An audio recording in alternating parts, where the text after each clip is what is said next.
அதுல ஒரு பௌத்த பிக்கு கதைக்கிறார் டெல்சன். எனக்கு விளங்கி கொண்ட அடிப்படையில் நான் சொல்றேன் என்னன்னு சொன்னால், இவர் ஒரு பௌத்த மதகுரு. குடிவரியில் என்ன சொல்கிறார் தெரியுமா? நான் யாரிடமும் கை நீட்டி வாழவில்லை. நான் ஒரு ஆர்மி மேஜர். எனது சம்பளத்துடன் தான் சாப்பிடுகிறேன், குடிக்கிறேன், வாழ்கிறேன் என்று ஊத்த பேச்சு பேசுறார் ஒரு ஆள். Kena hamdulillah atimai biwe kaget nih. Ya kau ආමියගේ මේද කෙනෙක් මගේ පඩිය මං කන්නේ මොන්නේ. புத்தர் அமைதியா இருக்கணும் தான் அவர் முற்றும் துறந்து வந்தவர்.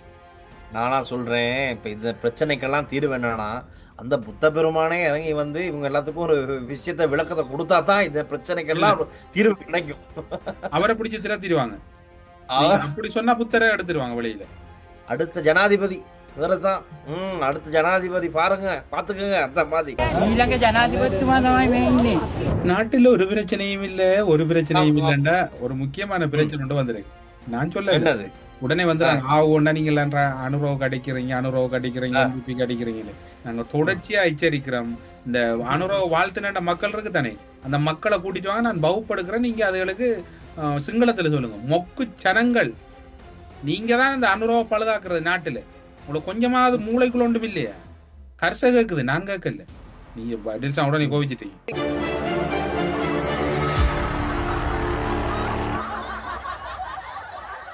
நீங்கள் வெளிநாட்டில் இருக்கும்போது உங்கள் பெற்றோரின் மருத்துவ தேவைகள் அனைத்தையும் நாங்கள் ஒருங்கிணைத்து கவனிக்கின்றோம். வருடாந்திர பதிவு, சிறப்பு தள்ளுபடி, மெடிப்ளேஸ். ஸ்ரீ காளிமாதா ஜோதிடம். பிரபல ஜோதிடர் பண்டித் மகாராஜா. தொழில், காதல், திருமணம், குழந்தை பாக்கியம் மற்றும் மந்திர சூனிய பிரச்சனைகளுக்கு நிரந்தர தீர்வு. ஹலோ அண்ணா, வணக்கம். வணக்கம் வணக்கம் டெல்சா, வணக்கம். என்ன கதை? இந்த கதை இன்னைக்கு பவர் விடுமுறையில 100 இடங்களுக்கு மேல பவர் கட்டாம். பவர் கட் வந்தாலே ஏதோ ஒரு செய்தியை மறைமுகமா சொல்றேன்னு சொல்லி எங்கடாக்கள் சொல்றாங்க. அங்களை பார்த்தா பின்னுக்கு வெசா கூடலாம் வீட்டுல. இன்னைக்கு காலையில விசா கூடு கட்டுற வேலைகளை தான் ஆரம்பிச்சேன். இன்னைக்கு நாள் ஆரம்பிக்கும் போது சரி, சின்ன நம்ம பையனுக்கு வந்து காட்டுவோம் விசாக்குன்னா என்ன அப்படிங்கிறத காட்டுவோம். ரெடி ஆகுனா கரண்ட் இல்லை. அப்ப அப்படியே வச்சுட்டு இருந்தேன். இப்ப வந்துருச்சு. இப்ப கொஞ்சத்துக்கு மொத்தம் கரண்ட் வந்துச்சு. அப்ப பவர் கனெக்ஷன் எல்லாம் கொடுத்து இன்னைக்கு நைட் 6 மணிக்கு அப்புறம் இது அழகா ஒளிர்றதுக்கு ரெடியா இருக்கு. பவர் கட் வந்தாலே ஒரு கலக்கமா ஏதோ ஒரு மெசேஜ் இருக்கு, மறைமுகமா ஒரு மெசேஜ் ஒன்று இருக்கு. அப்ப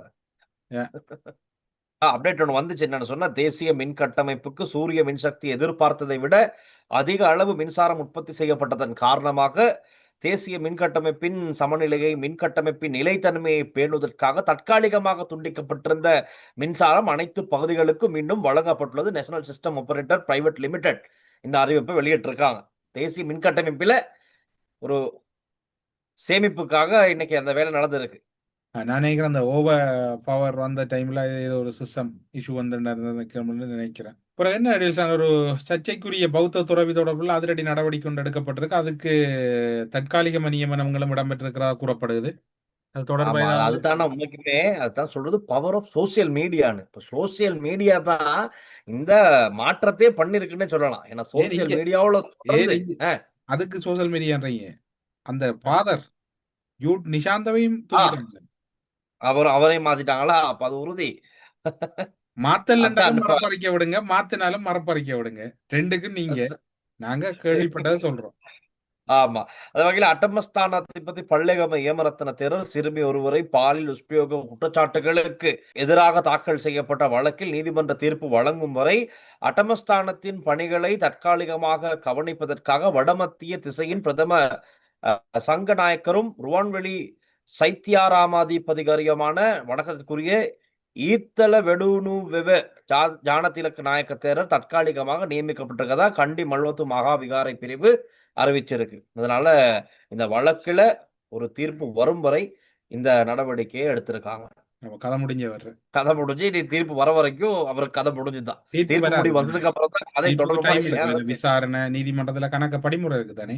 அது ஒருவேளை நீ இவங்கட நீதிமன்றம் தான் விசாரிக்கலாம், பௌத்த துறவிகள் விசாரிக்கலாம்னா அதுலயும் ஒரு நெருக்கடி இருக்கு. அப்பண்டா இவர் டெம்பரரியான்றதை விட நிரந்தரமாக கூட எடுத்துக்கொள்ளலாம்.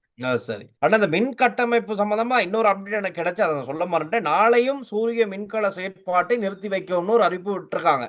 தேசிய மின்கட்டமைப்பின் நிலைத்தன்மையை உறுதி செய்வதற்கு தொடர்ச்சியாக விநியோகத்தை உறுதிப்படுத்துவதற்கும் கூரை மேல் பொருத்தப்பட்ட சூரிய மின்தகடு உரிமையாளர்கள் நாளை காலை 8 மணி முதல் பிற்பகல் 3 மணி வரை தங்களது சூரிய மின்கல செயற்பாடுகளை தாங்களாகவே நிறுத்தி வைக்குமாறு கேட்டுக்கொள்ளப்படுகின்றார்கள். National system operator private limited இதை சொல்லியிருக்கு. ஆகவே இதுல நாளைக்கு கொஞ்சம் எல்லாரும் கவனம் எடுக்க வேணும்னு சொன்னா இது அங்க இருக்கிற சிஸ்டத்துக்குள்ள வந்திருக்கிற பிரச்சனை. எல்லாரும் ம் இத கவனம் எடுத்தா தான் சரி. இல்லையா? ஒரு ஆள் தனி ஒரு ஆள் எடுத்து ஒண்ணும் செய்யலாது. சும்மா இல்ல நான் இன்னைக்கு காலையில கரண்ட் போகணும்னு நினைச்சேன். ஐயோ எங்கேயாச்சும் குரங்கு அடிபட்டுருச்சு போல. ஏன்னா ஆரம்பத்துல குரங்கு ஒண்ணு மாட்டி செத்துருச்சு போல அப்படிதான் நினைச்சேன். பார்த்தா இது வந்து வேறொரு மேட்டரா இருந்திருக்கு. ம். எம்மீது வெறுப்பை காட்டுவதற்கான காரணத்தை தமிழ் மக்கள் குறிப்பிட வேண்டும். 30 ஆண்டுகால யுத்தத்தை நாமல் ம். ராஜபக்சவை போல ஒரு உங்கள் மீது வெறுப்பை காட்டுறதுக்கான காரணத்தை நீங்க வெளிப்படுத்த வேண்டிய தமிழ் மக்கள்கிட்ட கேட்கறேன்டா. உங்களோட அப்பா சித்தப்பாக்கள் சும்மா லேசுப்பட்டாங்களா? சரி. அப்பா அப்பாவும் சித்தப்பா அநியாயம் செய்தா உங்களை இவன் மதிப்பான் அல்லது உங்களை இவன் அன்பு வைப்பான். தமிழ் மக்களுக்கு இப்போ உங்களை கண்டாலே விரக்தியா இருக்குது. இந்த பௌத்த பிக்கு இப்படி ஒரு பிரச்சனை சர்ச்சையா எல்லாரும் குரல் கொடுக்குறாங்க. நீங்க என்ன செய்றீங்க? உங்களோட அப்பா என்ன ம். சொன்னார்? என்ன பௌத்த துறவிகளை மதித்து நடக்க வேண்டுமென்றார். என்ன விளங்கல இந்த லாஜிக். அதுதான். அவருக்கு வந்து இனி எது எடுத்தாலும் டயஸ்போராவும், புலம்பெயர் அமைப்புகள், மே மாதம் 18 அந்த கதைகள தான் அதிகமா கேட்பார். இப்ப நேற்று கூட குடுத்த வாய்ஸ் கட்ல அதான் சொல்லியிருக்காரு. மே மாதம் ஆனாலே ராஜபக்சர்கள் யாராச்சும் விசாரணைக்கு அழைக்கப்படுவது இந்த வருட இந்த இந்த இந்த நாட்டுல வழக்கமா போயிருச்சு. 18ன்னா புலம்பெயர் தேவைகளுக்கு தேவையா? அவங்களுக்கு என்ன தேவைப்படுதோ அத நிறைவேத்துறதுக்கு இந்த அரசாங்கம் தான் எதுவுமே செய்யுது. அதுக்கு தான் நாங்க பலியாகிட்டு இருக்கோம் அப்படிங்கிற மாரி ஒரு கதை அமைஞ்சிருச்சு. அது ஒரு பௌத்த பிக்கு கதைக்கிறார் டில்சன். எனக்கு விளங்கி கொண்ட அடிப்படையில் நான் சொல்றேன் என்னன்னு சொன்னால், இவர் ஒரு பௌத்த மதகுரு. குடிவரியில் என்ன சொல்கிறார் தெரியுமா? நான் யாரிடமும் கை நீட்டி வாழவில்லை. நான் ஒரு ஆர்மி மேஜர். எனது சம்பளத்துடன் தான் சாப்பிடுகிறேன், குடிக்கிறேன், வாழ்கிறேன் என்று ஊத்த பேச்சு பேசுறார் ஒரு ஆள். அது பார்த்தீங்களோ தெரியாது டில்சன். ඒකෝ පින්සලා එකකෝ හාල් තේරුකොත් ඒකොත් කිසිම හාලුන්ඩුවක් කාලබිලට මෙම ඉන්න කළ හාමුදුරුව අතින්මයි බිව්වේ කාගමත් නෙමේ. යකෝ ආමියකෙක් මේ දෙකෙනෙක් මගේ පඩිය මං කන්නේ මොන්නේ. இது புதுசா வந்த விட மற்றது இன்றைக்கு தையிட்டி விகார பகுதியில பொதுமக்கள் எதிர்ப்பு நடவடிக்கையில் ஈடுபட்டிருக்கிறாங்க. ம்ஹ்ம். எல்லாரும் கேட்கிறாங்க, இவ்வளவு நாளும் கட்டக்குள்ள இந்த மக்கள் என்ன கோமாவிலே இருந்தா அது ஒரு உயர் பாதுகாப்பு வலயம். மக்கள் ஆமா. கோமாவில் இல்ல. அந்த பிரதேசத்தை கோமாவில் அரசாங்கம் வச்சிருந்தது. சவேந்திர வச்சிருந்தது. சில்வா தான் யாரும் கல்லு போக வச்சது. இயலாது. உள்நுழைய முடியாது. சவேந்திர ராணுவ சில்வா தான் கல்லு வச்சவர் கட்டுப்பாடு. அதுக்கு. ம். அப்ப அப்ப அவங்க அடிக்கல் கட்டுப்பாட்டுல இருந்து ஆ, எல்லாம் அப்ப செஞ்சுக்கிட்டு அந்த போனாங்க. இடத்துல இதை இப்படி சொல்றது ஏற்றுக்கொள்ள முடியாது. அந்த வீடியோல பாருங்க. பொதுவான பொதுமக்களை மறைச்சிட்டு வேறொரு வழியால மக்களை கொண்டு போயிருக்கிறாங்க. இப்ப அது 2 வழி இருக்கு. ஆமா. டெல்சன், இப்ப நீங்க யோசிச்சு பாருங்க. ஒரு அந்த மக்களுக்கும் அந்த வழிபாட்டுக்கும் தொடர்பில்லா இடத்துல மக்களை ஏத்திக்கொண்டே வழிபாடு செய்ய வைக்கிறீங்க. இது ஆக்கிரமிப்பு ம். தான். இதுக்கு என்ன பேர்? புத்தர் அமைதியா இருக்கணும் தான் அவர் முற்றும் துறந்து வந்தவர். நானா சொல்றேன், இப்ப இந்த பிரச்சனைக்கெல்லாம் தீர்வு என்னன்னா, அந்த புத்த பெருமானே இறங்கி வந்து இவங்க எல்லாத்துக்கும் ஒரு விளக்கத்த குடுத்தா தான் இந்த இல்ல, பிரச்சனைக்கெல்லாம் ஒரு தீர்வு கிடைக்கும். அவரை பிடிச்சு திரத்திடுவாங்க. நீங்க அவ அப்படி சொன்னா புத்தரை எடுத்துருவாங்க வெளியில. அது சரி. அதுக்கப்புறம் ஒரு அவரு வேற பேர் வைப்பாங்க. அவருக்கும் அட்ரஸ் இல்லாம போயிரும். அது சரி. அதுக்கப்புறம் புத்தரை எடுத்து போட்டு ஏதாவது ஒரு பேர் ஒன்றை வச்சு அவரை வழிபடுவாங்க. ஆமா. அதுதான் நடக்கும். ஏன்னா அவர போதனைகள் அந்த மற்றது மாதிரி தான் அவர்கிட்ட நம்ம இருக்கிற நாட்டுல இருக்க ஒரு நிலைமை இருக்கு. அரசியல்ல இந்த அரசியல்னால பாருங்க, அதே மாதிரி இன்னைக்கு இந்த திலீப் ஜெயவீர் என்னன்னா, இப்ப பாருங்க இன்னைக்கு விசாக போயா தினம். அப்ப காலையிலேயே எல்லாரும் பன்சலைகள், விகாரைகளுக்கெல்லாம் போயிட்டு வழிபாடுல ஈடுபடும் போது, திலீப் ஜெயவீர போயிருக்காரு. இது செக் பண்ணினாங்களா இல்லாட்டி இல்லையா அப்படின்னு தெரியாது. பின்னுக்குள்ள சொல்றாரு, அடுத்த ஜனாதிபதி இவருதான். அடுத்த ஜனாதிபதி பாருங்க, பாத்துக்கங்க அந்த மாதிரி. ඊළඟ ජනාධිපතිතුමා තමයි මේ ඉන්නේ. அதே மாதிரி தான் அங்கிட்டு நாமல் ராஜபக்ச அவர் பக்கம் மீளங்க ஜனாதிபதி அடுத்த ஜனாதிபதி அங்கிட்டு ஒரே மும்முரமா போட்டியா இருக்க போகுது. இடையில எல்லாம் ஒரே கெம்பெயின். இடையில அனுர போக்குள்ள ஜனாதிபதி முறையை இல்லாமக்கி விட்டாருன்னா சரி, வேலை முடிச்சு. ஆனா முஜிபுர் ரஹ்மான் ஒரு ஊடக சந்திப்புல ஒரு விஷயம் சொல்லியிருக்காரு. இப்ப நாங்க எதிர்த்தரப்புல பார்த்தோம்னு சொன்னா நாமல் ராஜபக்ச என்ன சொல்லுவாங்கன்னா, இந்த ஈஸ்டர் தாக்குதலுக்கு இப்ராஹிம் நானா அவர் வந்து தானே ஜேவிபில தேசிய பட்டியல்ல அவருடைய பேர் இருந்துச்சு தானே. இப்ப இவங்க எல்லாமே சொல்றது, இப்ப நாமல் ராஜபக்ச கூட டிரெக்டா சொல்லுவாரு, ஜேவிபி தான் செஞ்சிச்சு. இந்த பாருங்க ஜேவிபி நேஷனலிஸ்ட்ல இருந்த இப்ராஹிம் நானாட மகன் குண்டுதாரிகள். அப்ப அவங்க சம்பந்தம் ஜேவிபி தான். இப்ப இன்னைக்கு முஜிபுர் ரஹ்மான் என்ன சொல்றாருன்னா, நாங்க இந்த மாதிரி கேவலமான அரசியல் பண்றது இல்ல. இப்ராஹிம் நானா வந்து ஜேவிபி தேசிய நேஷனலிஸ்ட்ல இருந்தாருன்னு சொல்லி ஈஸ்டர் அட்டாக்கு ஜேவிபி சம்பந்தம்னு நாங்க எங்கேயும் சொன்னதில்லை, சொல்லவும் மாட்டோம். அப்படி ஒரு அரசியல் நாங்க செய்ய மாட்டோம். இது மத்தவங்க செய்யறாங்க, நாங்க செய்ய மாட்டோம். ஆனா பாருங்க இந்த என்பிபி ஜேவிபி தோழர்கள் எல்லாம் என்ன செய்யறாங்க, பந்தனாகார சிறைச்சாலையில இருந்து எனக்கு ஒரு போன் வந்ததை வச்சு இவங்க தேவையில்லாத மாதிரி கரைச்சிக்கிட்டு இருக்காங்க. நான் இருக்க மாதிரி நீங்கள் இருங்க. அந்த மாதிரி ஒரு பேலன்ஸ் இல்ல பண்றாரு. அவர் நாங்க சொல்லவில்லை அவர் அந்த கட்சியில இருந்ததுனால அவர்களுடைய பிள்ளைகள் சம்பந்தப்பட்டனால ஜேவிபி இதுக்கு சம்பந்தப்பட்டிருக்கிறது நாங்கள் எங்கேயும் சொல்லவில்லை. நாங்க அன்றுகுமார சம்பந்தப்பட்டில்லைன்னு சொல்லி நாங்க என்ன அப்படி கீழ்த்தனமான ஒரு அரசியல் எங்களுக்கு செய்ய அவசியம் மட்டும் இல்லை. எங்களுக்கு செய்ய அவசியம் மட்டும் இல்லை. நாங்க அப்படி சொல்லியும் இல்லை, அப்படி சொல்ல தேவையும் இல்லை. என்னன்னா அப்படி கீழ்த்தனமான அரசியல் செய்ய தேவையில்லை. சொன்னதுல நான் உங்களுக்கு சொன்னது டெல்சான், இப்ப அவரெல்லாம் அப்படியான ஒரு சிக்கல்ல மாட்டுப்பட்டிருந்தா அவர் இவ்வளவுக்கு துணிவா கதைக்க மாட்டார். உண்மைதான். என்னப்பா அப்படின்னா பயம் ஒன்று இருக்கும், வெளியில வர மாட்டாங்க. இப்போதான் வந்து பாத்தீங்கன்னா அந்த உதயராசான்ற ஒரு ஆள் பிடிபட்டார் வன்னியில, ஒரு கட்சியில உறுப்பினராக இருந்தவர். அவர் எலெக்ஷன் கட்டவர். இப்ப அவரெல்லாம் பிடிபட்ட டைம்ல எல்லாம் வேற நிலைமை, இது வேற நிலைமை. இப்ப முஜிபுர் ரஹ்மான் தொடர்ந்து கதைக்கிறாருன்னா அவருக்கு அங்க அவர் சம்பந்தமா சொல்லப்பட்டது ஒரு உறுதிப்படுத்தப்படாத ஒரு தகவல் அல்ல முரணான தகவலா தான் பார்க்க வேணும் இல்லையா? அது சரி, உண்மைதான். அதே மாதிரி நேற்று ஐவே ஓப்பனுக்கு போன ஜனாதிபதி அன்றகுமார் திசாநாயக்கவை அங்க இருக்கின்ற மக்கள் எல்லாம் ரொம்ப சந்தோஷமா வரவேற்றாங்க. அதே மாதிரி இப்படியே நாட்டை முன்னோக்கி கொண்டு செல்லுங்கள், நாங்கள் உங்களுக்காக பிரார்த்தனை செய்கிறோம், உங்களோட நாங்கள் இருப்போம்னு அங்க இருக்க சிங்கள மக்கள்லாம் சொல்றதை நல்ல வீடியோல காணக்கூடாது. எல்லாரும் சொல்றாங்க தான், ஆனா சில விடயங்களை நீங்க செய்யற மாதிரி காணலையா? அதான் எனக்கு கவலை இல்லையா டெல்சன்? அதுதான் எல்லாத்துடைய எதிர்பார்ப்பாகவும் இருக்கு. சொன்னதை செய்யுங்க ஜனாதிபதி அவர்களே, சொன்னதெல்லாம் நிறைவேற்றி காட்டுங்க அப்படிங்கிற மாதிரி இருக்காது. இந்த வடமாகாணத்துல 4 மீனவர்கள் கடலுக்கு போய் காணாம போயிருக்கிறாங்க, பார்த்திருப்பீங்க. ஆமா ஆமா ஆமா. அது கடல் சம்பந்தமா இன்னைக்கு அமைச்சர் சந்திரசேகரன் அவர்கள் ஒரு ஊடக சபை நடத்தி அந்த விஷயம் சம்பந்தமா சொல்லியிருக்காரு. காணாமல் போன மீனவர்களின் செய்தி கேட்ட அடுத்த நொடி அவர்களை மீட்பதற்காக முழு முயற்சியுடன் வேலை செய்கின்றோம் அமைச்சர் ராமலிங்கம் சந்திரசேகரன் சொல்லியிருக்காரு. அது தொடர்புல முன்னாள் நாடாளுமன்ற உறுப்பினர் சட்டத்தட்டியான சுமந்திரன் போயிருக்கிறார், இந்த மக்களோட கதைச்சிருக்கிறார். நாடாளுமன்ற உறுப்பினர் சிவஞானம் ஸ்ரீதரன் போயிருக்கிறார், மக்கள் ஆதங்கப்படுறாங்க. அப்படி பாத்தீங்கன்னா ஸ்ரீதரன்கிட்ட சந்திரசேகரன் தொடர்பாக கோபத்தோட வைக்கிறாங்க அமைச்சர் வரலண்டு. சுமந்திரன் போன டைம்ல சுமந்திரன் பாதுகாப்பு அமைச்சர் செயலாளர் மற்றும் பலரோட உரையாடி இருக்கிறார். இந்த இடத்துல ஒரு விடயத்தை சொல்ல ஒன்றில் சார்ந்ததுனால், இப்போ இந்த ஒரு நீண்ட காலமா இந்த மக்கள் ஒரு பிரச்சனையா இருக்குது. இதுக்கு ஒரு நிரந்தர தீர்வு காணப்படணும்னு சொல்லப்படுது. சுமந்திரன் அந்த இடத்துல மிகவும் தன்னால் முடிஞ்ச தொலைபேசி உரையாடல்களை மேற்கொண்டு அடுத்த கட்டத்துக்கு இந்த விடயத்தை எடுத்து சென்றதாக கூறப்படுகிறது. இது ஒரு நல்ல ஆரோக்கியமான நிலை. ஆனா இந்த மக்களுக்கு எந்த வகையில இது பெரிய அளவுல பிரதிபலிக்கும் என்றதான் கேள்வி. என்றால் இந்த மக்கள்ற சின்ன படகுகள்லாம் இருக்கு, அவங்களோட பெரிய ஆழ்கடல் மீன்பிடி படகுகள் இல்லை. அவங்களோட இதை ஒரு கால் கவலைப்பட்டது அரசாங்கமும் எல்லாரும் கொஞ்சம் அவங்களுக்கு கொஞ்சம் உதவியா இருக்கணும்ன்றது எல்லாரும் எதிர்பார்ப்பாகவும் இருக்குது. அதே மாதிரி தான் இன்னும் நல்ல விஷயமும் நடந்திருக்குது நேற்றைய தினம், அதையும் சொல்லிடுவோம். இலங்கை எரிசக்தி வரலாற்றில் புதிய அத்தியாயம்.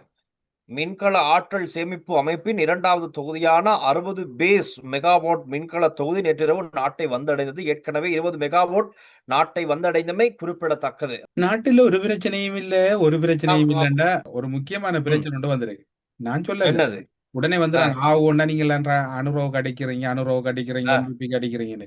நான் சொல்றேன் கொஞ்சம் கேளுங்கன்னு சொல்றோம். இப்ப பாருங்க, நான் சொல்லல, இப்ப நான் தொடர்ச்சியா வைக்கிற விமர்சனம் எல்லாரும் வச்சவங்க, எதிர்கட்சியிலே கூட கணிசமான ஆக்கள் ஊடகங்கள் எல்லாம் முன் வச்ச விமர்சனத்தை ஒரு ஆள் இருக்கிறார், அவர் கதைச்சாருண்டா என்ன சொல்ற தூக்கி போடுவார் எவிடன்ஸை.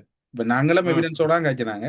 அந்த எவிடன்ஸ் அவர் இப்ப ப்ரூவ் பண்ணியிருக்கிறார். தரமற்ற நிலக்கரி மோசடியால் அதிகரிக்கும் மின் உற்பத்தி செலவு திரைசேரியின் $2.5 மில்லியன் கொள்ளையரினால் நாட்டுக்கு ஏற்பட்டிருக்கும் பாரிய இழப்புகள் மக்கள் மீதே அநியாயமாக சுமத்தப்படுகிறது வரியாக என்பது சர்வதேச நாணய நிதியம் IMF அறிக்கையில ஒபிஷியலா போட்டிருக்கிறாங்க. நாடாளுமன்ற உறுப்பினர் ஹர்ஷடி சில்வா சொல்லி அவர் மேலும் குறிப்பிட்டுள்ளதாவது, ஒரு அரசாங்கம் என்ற ரீதியில் வெட்கப்பட வேண்டும், அனைத்தையும் மத்திய கிழக்கு யுத்தத்தின் பால் விட்டுவிட முடியாது.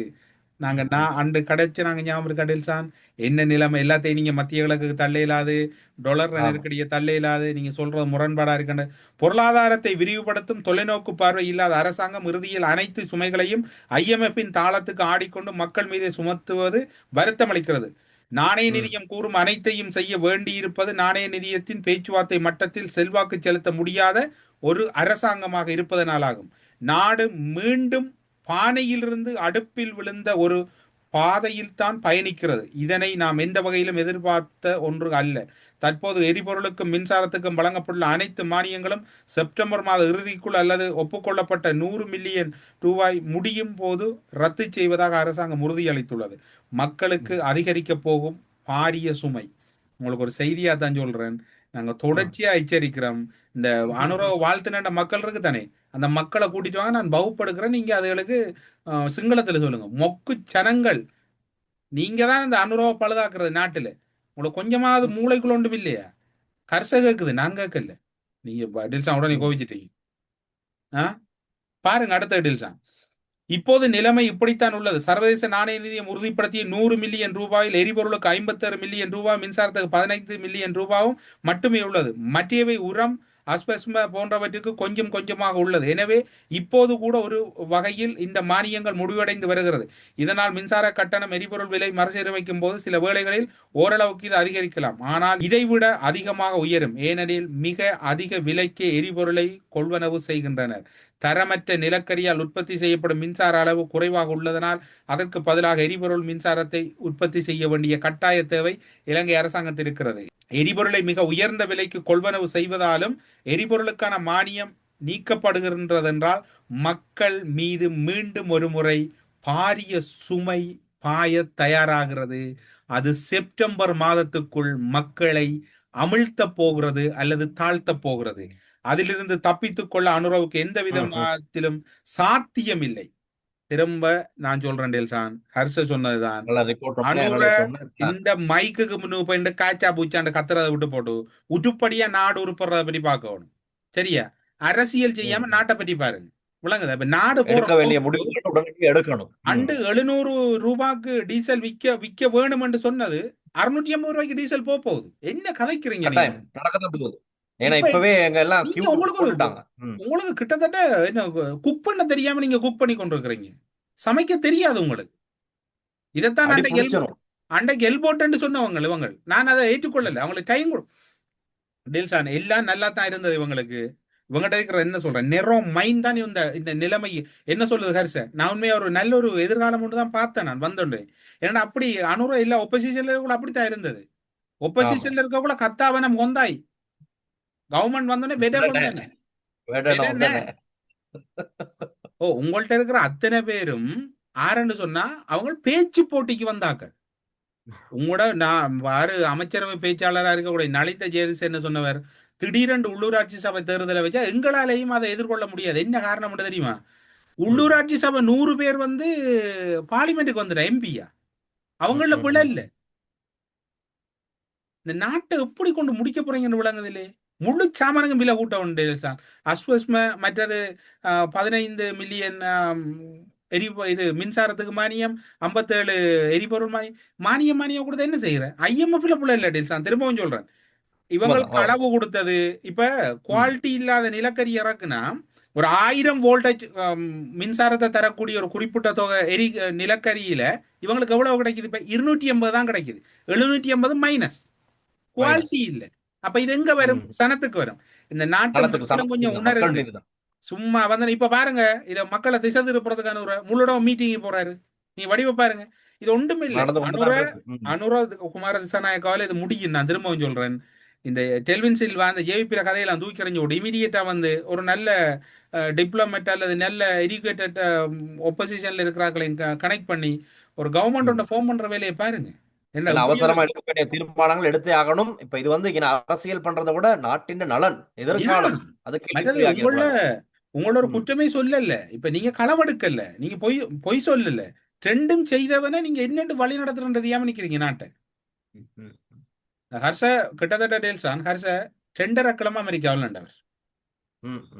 அது நின்றதுல ஒபிஷியல் ஸ்டேட்மெண்ட் தான். இது ஃபுல்லா ஸ்டடி பண்ணி தான் சொல்றீங்க.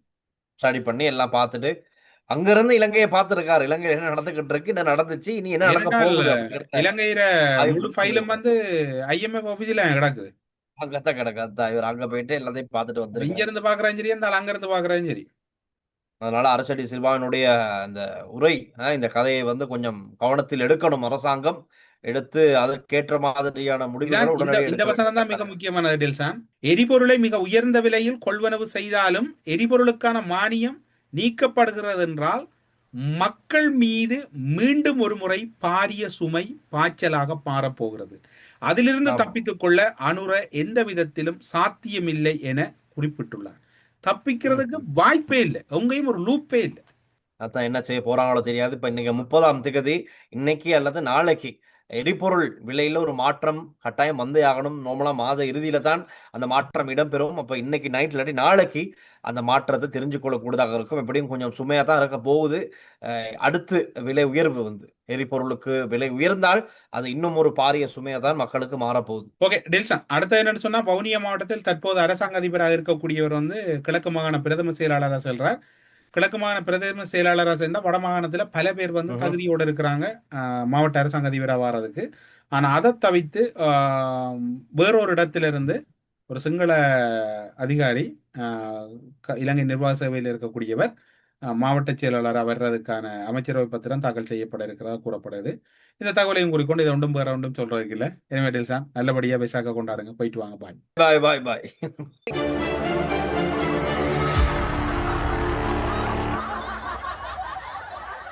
நீங்கள் வெளிநாட்டில் இருக்கும்போது உங்கள் பெற்றோரின் மருத்துவ தேவைகள் அனைத்தையும் நாங்கள் ஒருங்கிணைத்து கவனிக்கின்றோம். வருடாந்திர பதிவு சிறப்பு தள்ளுபடி மெடிப்ளேஸ்.